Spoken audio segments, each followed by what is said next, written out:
My credibility is not on the line. The international community's credibility is on the line. And America and Congress's credibility is on the line because we give lip service to the notion that these international norms are important.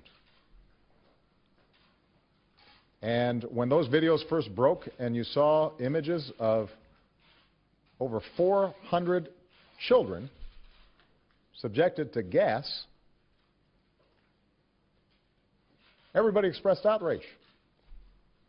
How can this happen? I didn't set a red line. The world set a red line.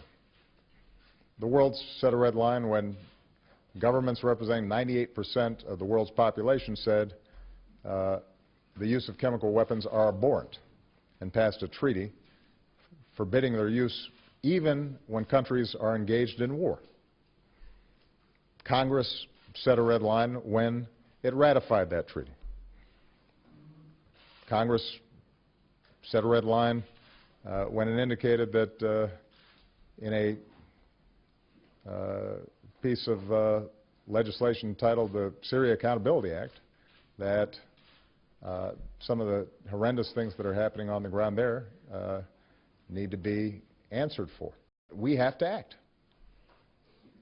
Because if we don't, we are effectively saying that even though we may condemn it and issue resolutions and so forth and so on, somebody who is not shamed by resolutions can continue to act with impunity. And those international norms begin to erode. And other despots and authoritarian regimes can start looking and saying, that's something we can get away with. I believe Congress will approve it because I think America recognizes that as difficult as it is to take any military action, even one as limited as we're talking about, even one without boots on the ground, that's a sober decision. But I think America also recognizes that if the international community fails to maintain certain norms, standards, laws governing how countries interact and how people are treated, that over time this world becomes less safe. Are we going to try to find a reason not to act? And if that's the case, then I think the world community should admit it. Because you can always find a reason not to act. This is a complicated, difficult situation. And an initial response will not solve the underlying tragedy of the civil war in Syria.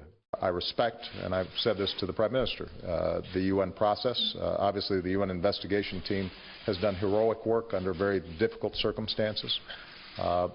But we believe very strongly, with high confidence, that in fact chemical weapons were used and that Mr. Assad was the source. And we want to join with the international community in an effective response that deters such use in the future. I have not written off the idea that the United States and Russia are going to continue to have common interests, even as we have some very profound differences on some other issues. And where our interests overlap, we should pursue common action.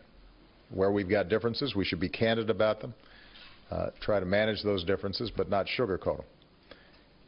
One area where we've got a significant difference right now is the situation in Syria.